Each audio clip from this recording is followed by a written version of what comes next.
श्री गणेश, श्री गणेश, श्री गणेश।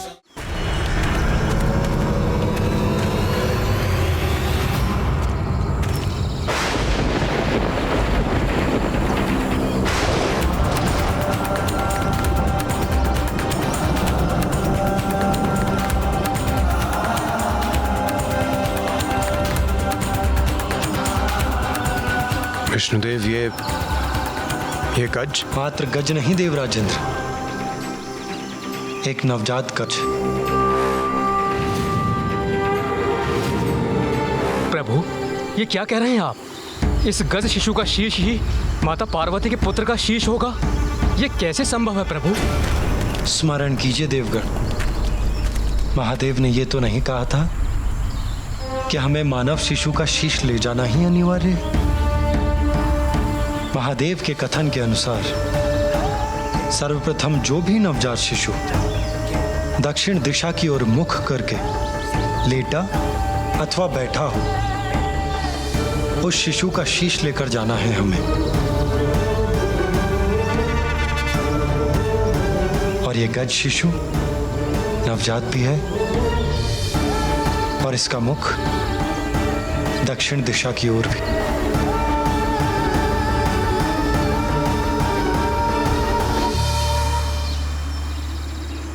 विष्णुदेव, ये गजमाता भी तो माँ है। जब ये निद्रा से जागेगी और अपने पुत्र को अपने समीप नहीं पाएगी तो इस माँ की भी क्रोधाग्नि जागृत हो जाएगी और तब ये भी भयंकर उत्पात मचाकर सर्वत्र विनाश करेगी। नहीं सूर्यदेव, शिशु के जन्म पर माता उस पर अपना वात्सल्य उड़ेलती है, उसे अपने तन से स्नेहपूर्वक लगाकर उसका पोषण करती है। पल भर के लिए भी उसे अपनी आंखों से ओझल नहीं होने देती। किंतु उसके विपरीत ये गज माता अपने पुत्र से दूसरी ओर मुख करके निद्रामग्न है, अर्थात उसे अपने शिशु का ध्यान भी नहीं। उसने तन और मन दोनों से शिशु का त्याग कर दिया है और ये नवजात शिशु अपनी माता के समीप होकर भी इस संसार में सर्वथा एकाकी है। इसे एक मां की आवश्यकता है।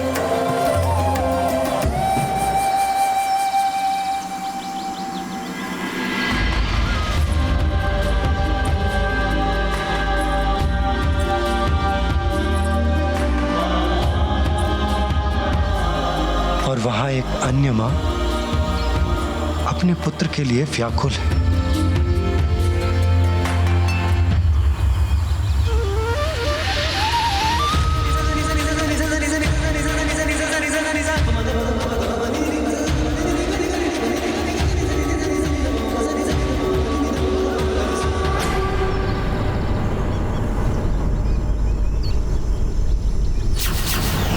इसके प्राणांत के बाद ये गज शावक मेरे धाम में स्थान पाएगा।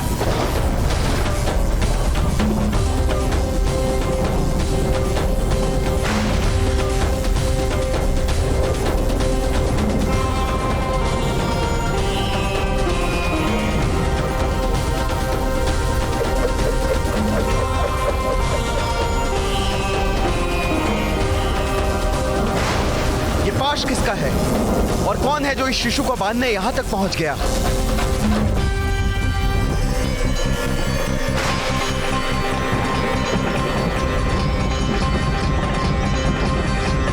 विष्णुदेव, देवराज और सभी देवगणों को मेरा प्रणाम।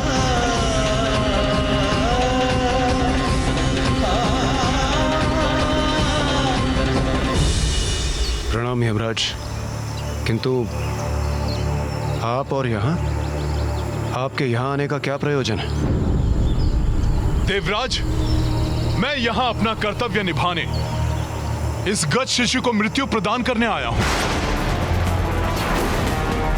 किंतु यमराज, महादेव ने तो हमें आदेश दिया है कि दक्षिण की ओर जिस नवजात शिशु का मुख हो उसका शीश हम उनके पास पहुंचा दें, जिसके अनुसार ये गज शिशु उनके लिए सर्वथा उपयुक्त होगा। यही तो महादेव की लीला है। इस गज शिशु को मात्र 1 दिवस की अल्पायु प्राप्त है। यमराज इसे मृत्यु देकर और हम इसका शीश लेने एक साथ यहां पहुंचे। अर्थात महादेव की ये इच्छा नहीं है कि हम किसी शिशु की आयु छीन कर उनके पुत्र को शीश प्रदान करें। जब इस गज शिशु की मृत्यु होने ही वाली है तो हमारे द्वारा इसका शीश ले जाने में कुछ भी अनुचित कहाँ है। इसे ही कहते हैं परमात्मा का न्याय।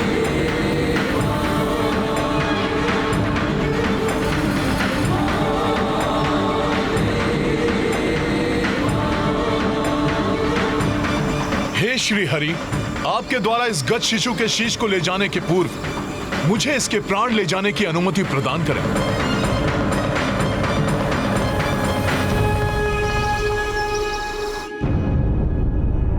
कितना समय बीत गया और मेरा पुत्र अभी भी निष्प्राण है।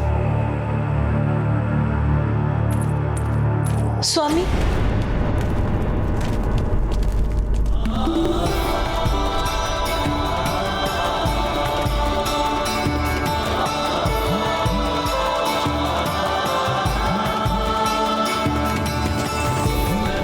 श्री हरि और देवगण लौट रहे हैं, अर्थात उनकी यात्रा सफल हुई।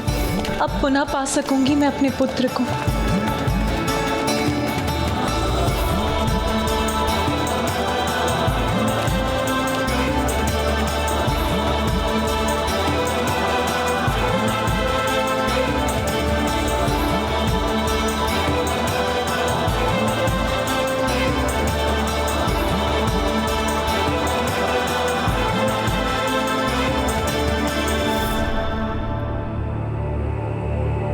वो शीश कहाँ है जो श्री हरि और देवगण अपने साथ लाए हैं?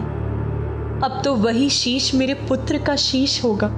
आपके आदेशानुसार हम ले आए एक शीश।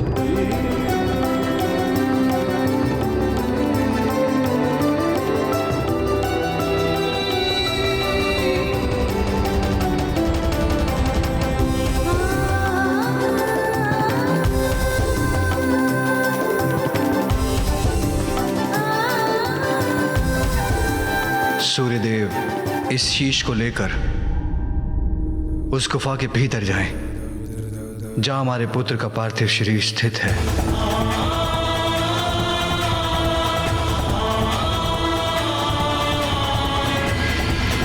जो आज्ञा प्रभु।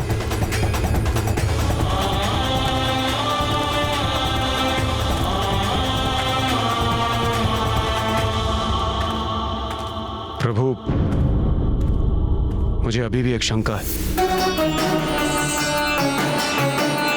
हम नवजात शिशु का शीश तो ले ही आए, किंतु उसे आपके और माता पार्वती के पुत्र के धड़ से कौन जोड़ेगा प्रभु?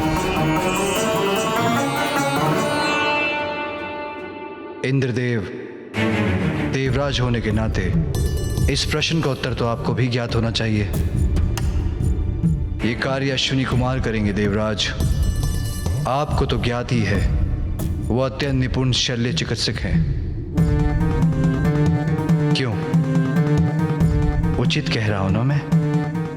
जी प्रभु। देवराज इंद्र को तो अवश्य ज्ञात होगा, जब अश्विनी कुमारों ने ऋषि दधंग का शीश उनके धड़ से विलग करके उसे पुनः उनकी देह से जोड़ दिया था। ऋषि दधंग को ब्रह्म विद्या का गूढ़ ज्ञान प्राप्त था। ये वो वैदिक विद्या है जिससे देवता देवत्व के चरम तक पहुंच सकते हैं। देवराज इंद्र ने उनसे यही विद्या सीखने का प्रयास किया। मैं देवराज इंद्र हूँ और मैं यहाँ आपसे ब्रह्म विद्या सीखने आया हूँ, इसलिए ये विद्या मुझे सिखाने की कृपा करें। देवराज, ये विद्या तो केवल उन्हें ही सिखाई जा सकती है जो किसी भी अवस्था में इसका कोई दुरुपयोग ना करे। आप देवराज अवश्य हैं, किंतु मुझे यह विश्वास नहीं है कि ये विद्या आपको सिखाना संसार के हित में होगा। ऋषिवर, आपने देवराज इंद्र को यह विद्या सिखाने से मना किया। अगर ये विद्या मुझे प्राप्त नहीं हो सकती तो किसी और को भी नहीं दी जा सकती। ज्ञात रहे, यदि आपने अपने इस मुख से अपनी यह विद्या किसी और को सिखाई तो उसका भीषण परिणाम झेलने के लिए तैयार हो जाइए। मैं आपके शीश को आपके देह से विलग कर दूंगा। किंतु ऋषि दधंग ने इस विद्या को देवराज को देने से मना कर दिया। किंतु उसके कुछ समय पश्चात ही अश्विनी कुमार ऋषि दधंग से ब्रह्म विद्या सीखने के लिए पहुंचे। ऋषिवर, प्रणाम ऋषिवर। ऋषिवर, हम अश्विनी कुमार आपसे ब्रह्म विद्या सीखने के लिए आए हैं। इस विद्या का ज्ञान हमें हमारे कार्य में और कुशल बना देगा। यदि आपने अपने इस मुख से अपनी यह विद्या किसी और को सिखाई तो उसका भीषण परिणाम झेलने के लिए तैयार हो जाइए। मैं आपके शीश को आपके देह से विलग कर दूंगा। देवराज की चेतावनी को मुझे इन्हें संकेत द्वारा ही बताना होगा। आप किसी भी प्रकार की चिंता ना करें। हम शल्य चिकित्सा में इतने निपुण हैं कि शरीर से विलग कोई भी अंग को जोड़ने का सामर्थ्य रखते हैं। इस प्रकार ऋषिवर अपने मुख से अश्विनी कुमारों को ब्रह्म विद्या का ज्ञान नहीं देंगे, और यदि देवराज इंद्र कुपित होकर उनका शीश विलग करते भी हैं तो वो मात्र। किंतु देवराज इंद्र को इसकी सूचना प्राप्त हो गई और वो इससे अत्यंत कुपित हो उठे कि उनकी चेतावनी के बाद भी ऋषि दधंग ने अश्विनी कुमारों को ब्रह्म विद्या सिखाने का साहस किया। ऋषि दधंग!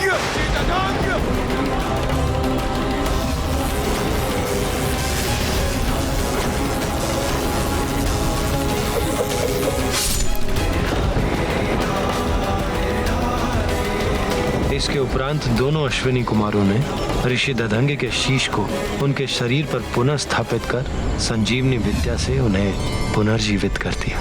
आप दोनों का कल्याण हो। आप दोनों ने मात्र मेरे जीवन की रक्षा नहीं की, अपितु मेरे धर्म को भंग होने से भी रक्षित किया है। एक गुरु होने के कारण आप दोनों जैसे योग्य शिष्यों को धर्म का ज्ञान देना मेरा धर्म था। यदि देवराज इंद्र के भय से मैं आपको ये ज्ञान दिए बिना लौटा देता, मेरे गुरु होने का धर्म खंडित होता। शल्य चिकित्सा में पारंगत और संजीवनी विद्या के ज्ञाता भी हैं अश्विनी कुमार, इसलिए बालक के शीश को उसके धड़ से जोड़ने के लिए उनका बुलाया जाना स्वाभाविक है और उपयुक्त भी। बालक के शीश को उसके धड़ से जोड़कर वो उसे प्राण दान देने में समर्थ है।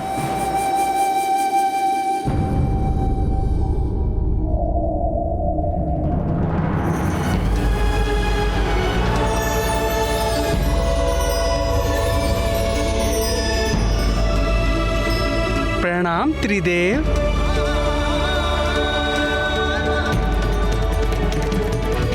प्रणाम देवतागण।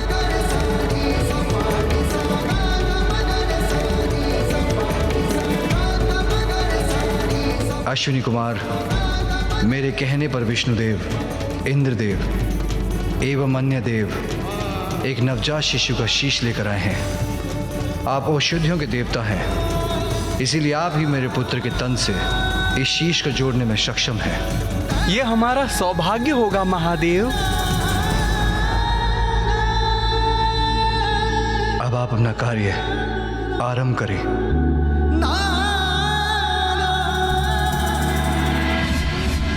देवगण,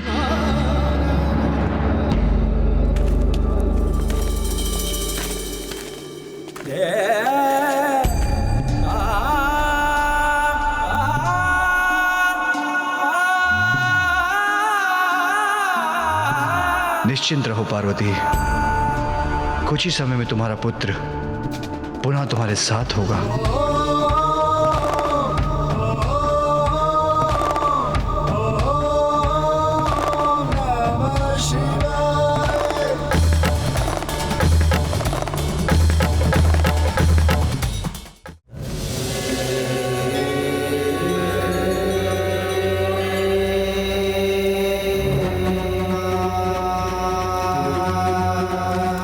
महादेव, हम शीश को तो बालक के शरीर से जोड़ देंगे, किंतु इनकी मृत्यु आपके त्रिशूल के प्रहार से हुई थी, इसलिए हम इन्हें जीवन प्रदान नहीं कर सकेंगे। इन्हें प्राण देकर पुनर्जीवित तो आप ही कर सकते हैं प्रभु।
हमने अपना कार्य कर दिया प्रभु। अब मैं बहुत विचलित हो रही हूं। मैं अपनी दिव्य दृष्टि से भीतर देख सकती हूं, किंतु स्वयं देखने पर मैं अत्यंत व्याकुल ना हो जाऊं। देवी सरस्वती, क्या आप मुझे देखकर बता सकती हैं कि वहां क्या हो रहा है?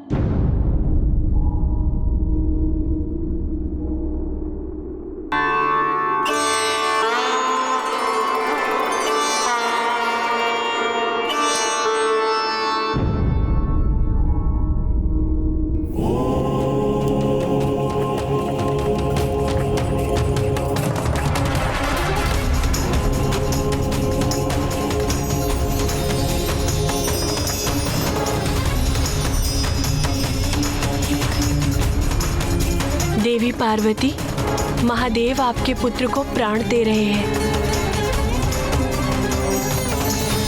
उनके पांव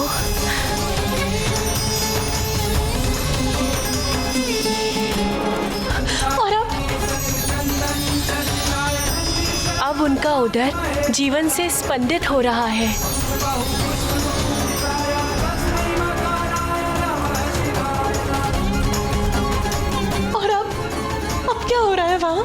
अब उनके हाथ और उनकी भुजाएं, उसमें भी जीवन का संचार हो रहा है। और बताइए ना, अब क्या हो रहा है वहाँ? और अब उनकी ग्रीवा क्रियाशील हो रही है।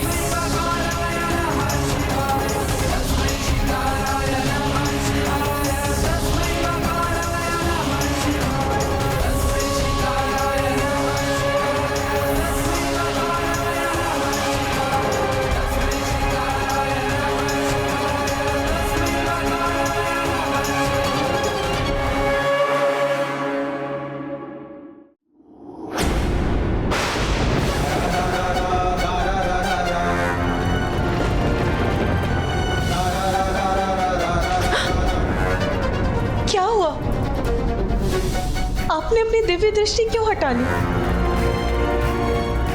आप मुझे कुछ बता क्यों नहीं रही हैं? वो देवी पार्वती, जैसा मैंने कहा, महादेव आपके पुत्र को प्राण दे रहे हैं। नहीं, कुछ तो है जो देवी सरस्वती मुझे नहीं बता रही। मैं स्वयं जाकर देखती हूँ।